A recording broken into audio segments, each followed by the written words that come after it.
Assalamualaikum warahmatullahi wabarakatuh. Alhamdulillahilladzi fataha lana abwaaba rahmatih wa anara qulubana bil qur'ani wa ahadithi rasulih. Asyhadu an la ilaha illallah wahdahu la syarika lah wa asyhadu anna Muhammadan abduhu wa rasuluh sallallahu alaihi wasallam la nabiyya wa la rasula ba'dah.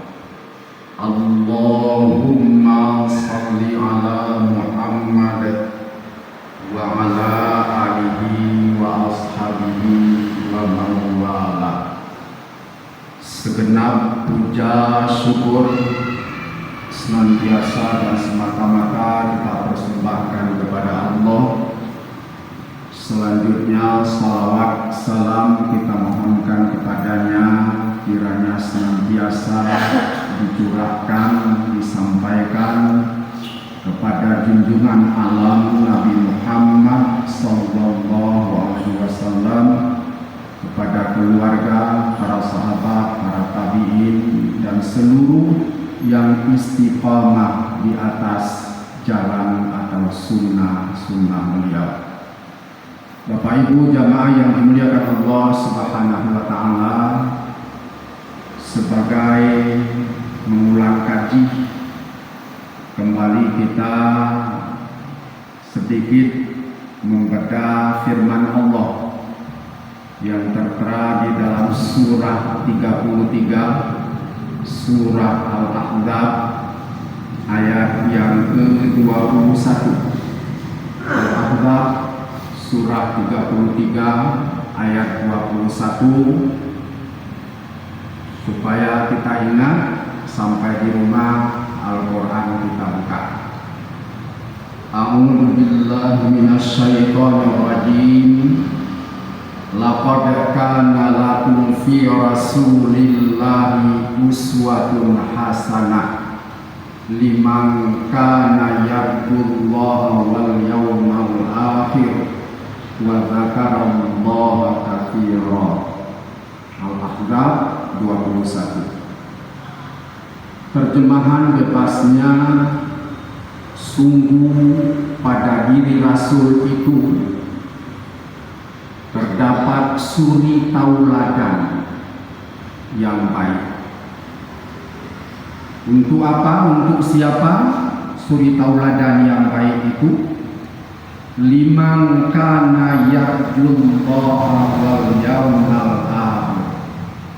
Untuk orang yang mengharapkan pertemuan dengan Allah yaumil mahsyar kelak, dan meyakini adanya hari akhir, hari pembalasan, hari kebangkitan, hari perhitungan. Jamaah yang dimuliakan Allah, ini ayat ini Al-Ahzab 21 ini menjadi landasan di dalam kita berakidah dan beribadah, menjadi landasan. Karena ibadah kita ini, kita sudah salat maghrib 3 rakaat, sebentar lagi plus dengan sunatnya. Di dalam kaidah usul fikih dijelaskan, bahkan hadis juga menjelaskan, syarat diterima Allah ibadah kita yang sangat-sangat prinsip adalah 2 hal. Sangat prinsip sekali diterima Allah ibadah kita. Ini kita bawa pulang. Yang pertama, ikhlas. Apa itu ikhlas? Salat maghrib yang kita kerjakan tadi bukan karena siapa-siapa, tetapi karena patuh taat kepada perintah Allah. Atas dasar itu Allah menerima salat kita insyaallah. Mudah-mudahan kita yang hadir ini semuanya tidak ada niat selain itu, kecuali kita persembahkan, kita laksanakan salat karena mematuhi atiullah wa atiur rasul, patuh kepada Allah. Jamaah yang dimuliakan Allah Subhanahu wa taala, itu yang pertama, ikhlas. Setiap amal kita sekecil atau sebesar apapun kita upayakan.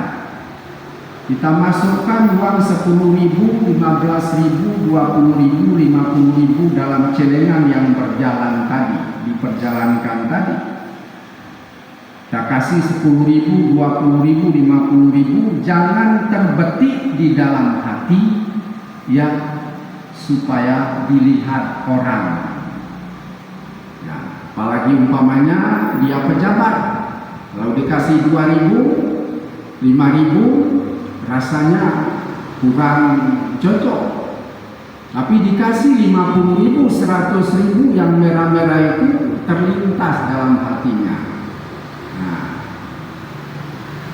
dia ingin mendengar ucapan orang, kalau bapak tadi lumayan 100.000 dimasukkan dalam celengan, didengarnya naik bahunya, masuk telur angsa dalam ketiaknya, bisa masuk telur angsa,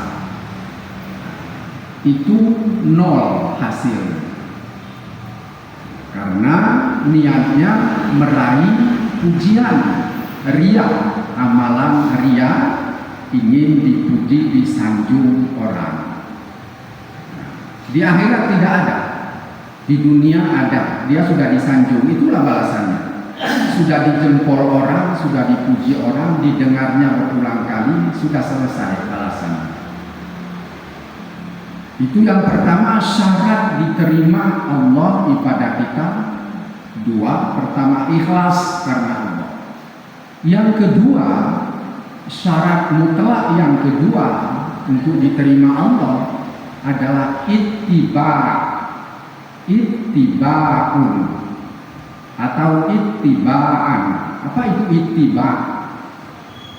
Ittiba' itu mengikut cara bentuk ibadahnya Rasul. Itu ittiba'. Persis ibadahnya Rasul. Tadi kita sudah salat maghrib.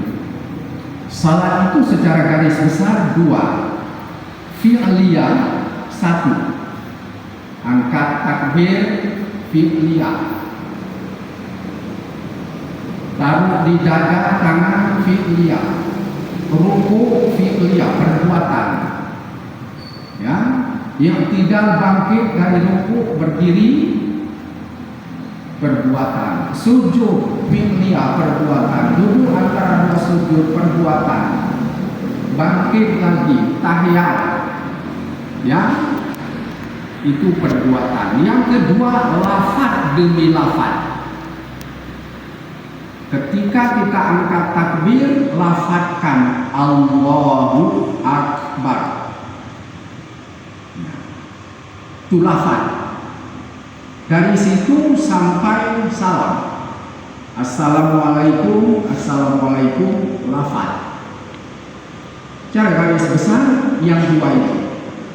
Jadi peragaan satu model, lafaz demi lafaz model kedua, berbarengan. Nah, apakah angkat tangan kita tadi sudah sesuai dengan angkat tangannya Rasul? Nah, itulah ittiba' tadi.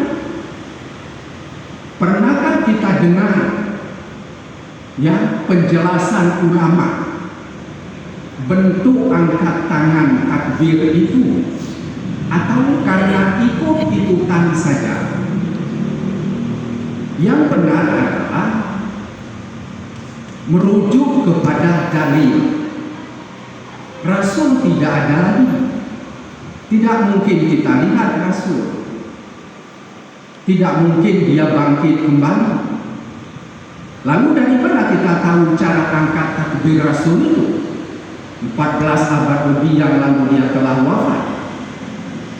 Dari hadis-hadis beliau, dari sunnah beliau. Sunnah itu antara lain sunnah fi'liyah, perbuatan beliau, sunnah takririyah, ya penetapan beliau, dan kauliyah, ucapan-ucapan beliau. Nah, sunnah fi'liyah angkat takbir di dalam hadis Rasul itu secara umum dibagi kepada dua tangan ini, ketinggian dan kerendahan tangan. Paling tinggi kita angkat setinggi telinga, itu yang sunnahnya. Paling rendah sejajar bahu, sejajar dada tidak ada sunnah. Sejajar kepala seperti ini, Allahu Akbar begini, tidak ada sunnahnya. Jadi paling tinggi angkat tangan itu sejajar telinga, tangan menghadap kiblat. Nah, paling rendah ini kita bawa pulang, paling rendah sejajar bahu. Ini, ujung jari ini sejajar bahu plus minus. Inilah interval takbiratul ihram. Ini takbiratul ihram intervalnya. Nah, di antara telinga dengan bahu, oke, silakan. Itu intervalnya. Ada umpamanya 10 cm atau 15 cm, itulah interval tangan. Nah, menjadi pertanyaan, apakah masing-masing kita sudah mengenal seperti itu? Sudah, alhamdulillah. Kalau belum, kita robah. Karena apa? Ada sebahagian angkat tangannya Allah. Begini saja. Allah. Itu tidak ada petunjuk dari Rasul, tidak ada. Kita bawa pulang dua saja. Setinggi telinga, serendah bahu. Dan yang terbanyak dominan perbuatan Rasul angkat tangan itu adalah setinggi bahu. Itu di atas 60% beliau angkat tangan. Memang tidak ada dalam hadis itu persennya, tapi bahkan lebih dari 60% itu, mungkin lebih 70% setinggi bahu. Sekali-sekali setinggi telinga. Kenapa begitu kerja Rasul? Dia menyelamatkan umatnya. Yang salat maghrib sekarang dan sudah berlalu sebahagian tentu di Indonesia Timur, sudah ada yang 2 jam, sudah ada yang 1 jam. Berapa puluh juta yang salat maghrib tadi, tidak mungkin bisa satu ukuran. Tidak bisa satu ukuran. Nah, kalau Rasul mengunci setinggi dada bahu, setinggi bahu saja, meleset dari situ tidak diterima salatnya, khawatir kita. Banyak yang tidak diterima Allah salatnya. Makanya Rasul membuat interval.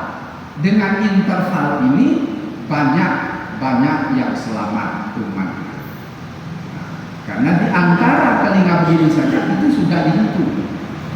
Tinggi telinga paling tinggi, setinggi bahu paling rendah. Jadi dibuat Rasul menyelamatkan umatnya interval seperti ini. Nah, sudah itu fiqhiyahnya. Jamaah yang dimuliakan Allah, kembali pokok masalah ittiba, ikut Rasul dalam bentuk ibadah maupun dalam bentuk beramalan. Bagaimana etika kita dengan tetangga kita itu bermuamalah, sikap kita bermuamalah juga ikut Rasul, apalagi ibadah. Nah, oleh sebab itu kepada Bapak dan Ibu, saya pertajam sedikit. Kita coba pertanyakan kepada diri kita tentang salat kita ini. Kita sudah berpuluh-puluh tahun salat. Seperti ibu yang di belakang ini, umurnya sudah 70 tahun mungkin lebih, 50 tahun lebih sudah salat. Kita asumsikan begitu, 50 tahun lebih sudah salat. Nah, apakah salatnya sudah sesuai dengan salatnya Rasul? Angkat takbirnya, i'tidalnya, ya, sujudnya, duduk antara dua sujudnya, tahiyatnya, lafaznya, apakah iftitahnya sesuai? Nah, apakah zikir rukuknya sesuai dengan Rasul? Nah, ini perlu kita pertanyakan jamaah yang dimuliakan Allah. Makanya di Muhammadiyah kita adakan pengajian-pengajian. Ini kepada apa-apa dari unsur keamanan, kebetulan ada beberapa orang yang memakai pakaian dinas.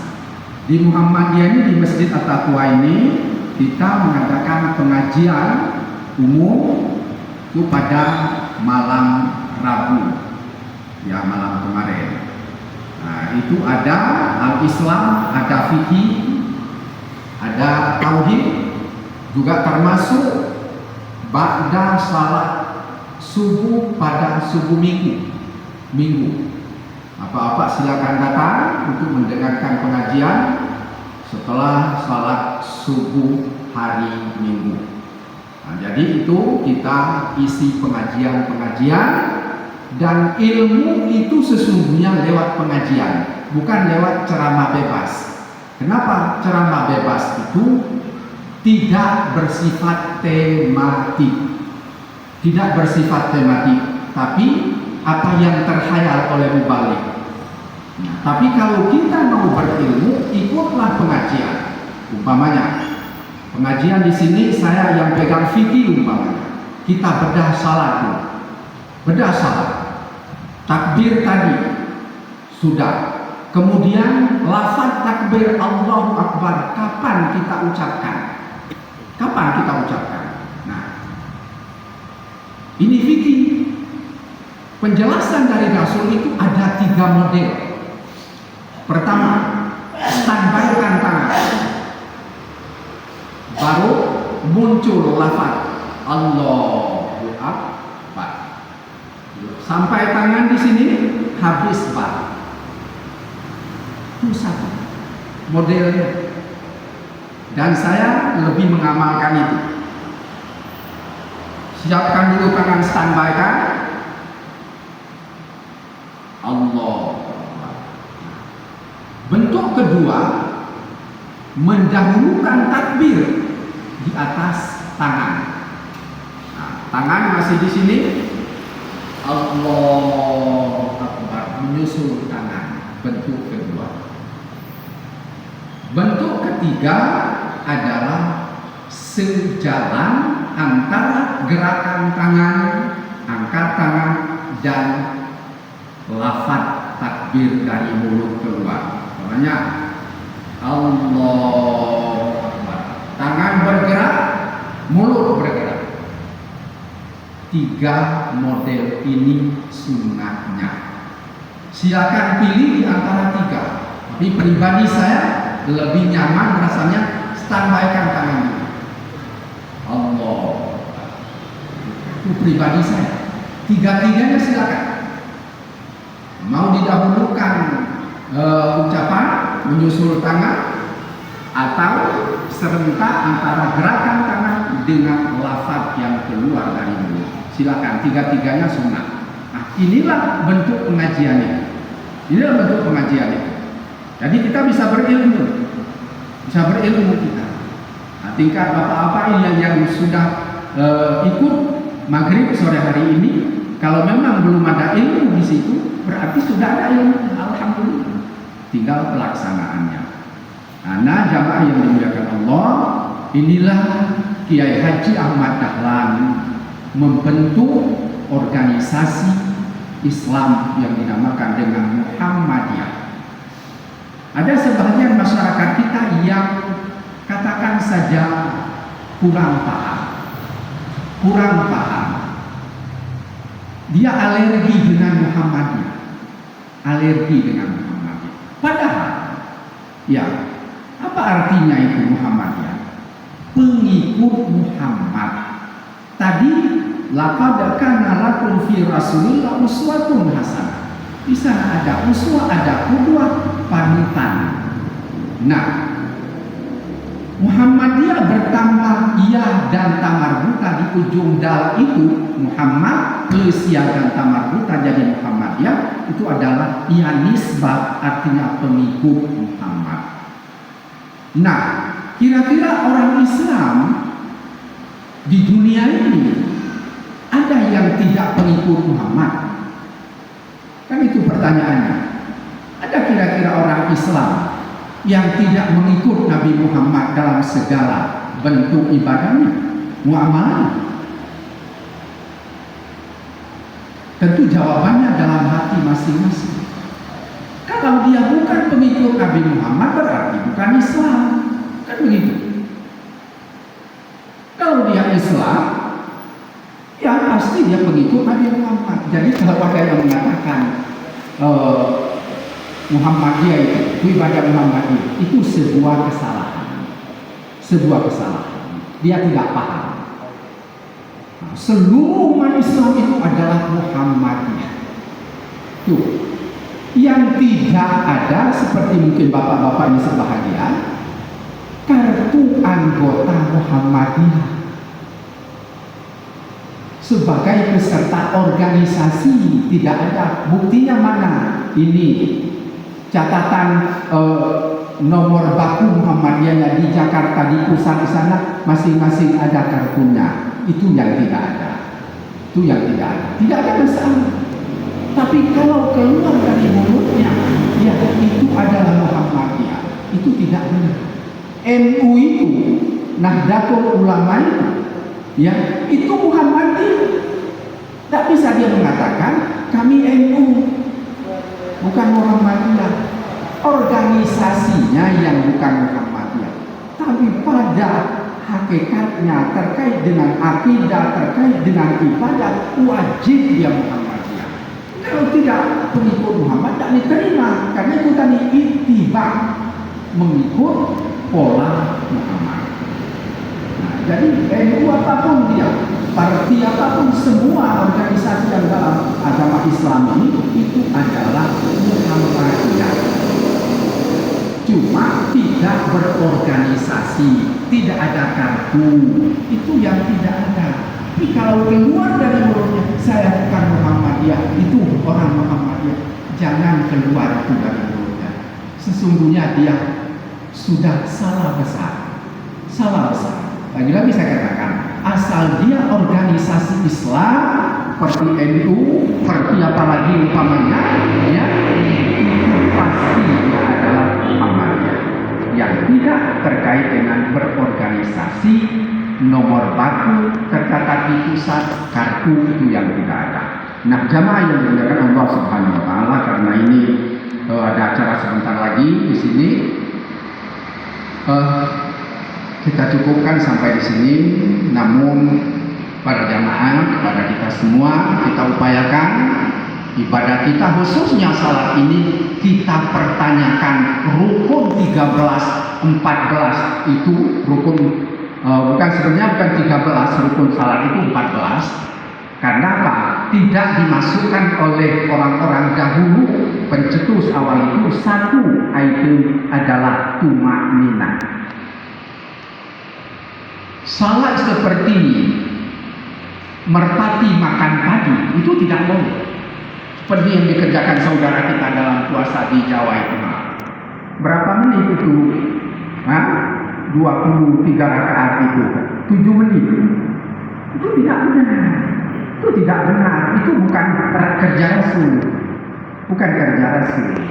Main-main, mempermainkan Allah. Masa begini saja? Kalau istilah saya itu merpati makan beras, makan padi. Tumakninah itu adalah sejenak berhenti. Setiap rukun itu wajib hukumnya. Masuk rukun. Nah, namanya Sami Allahu liman hamidah. Tarik nafas kali, baru turun. Itulah tumakninah, bukan berlama-lama, sekedar tarik nafas saja, kembalikan, lurus, nah sudah ada tumakninah. Sami Allahu liman hamidah. Allahu Akbar. Bukan sami Allah liman hamdah Allahu akbar, bukan begitu. Tumakninah itu yang dulu rukun 13 itu tidak masuk, tidak dimasukkan, makanya 14 sebenarnya rukunnya itu. Dan itu rukun 14 itu perpaduan dari sejumlah hadis. Kalau bapak-bapak tanya mana hadisnya satu saja rukun 14, tidak ada. Itu mungkin sekian puluh hadis dirangkum dijadikan satu istilah rukun 13 atau 14. Jadi bukan satu hadis, tidak ada satu hadis itu. Hasil rangkuman dipelajari, ini satu, ini dua, ini tiga. Jadi mungkin berpuluh hadis barulah dia menjadi rukun 13 atau 14. Bermanfaat adanya. Wassalamualaikum warahmatullahi wabarakatuh.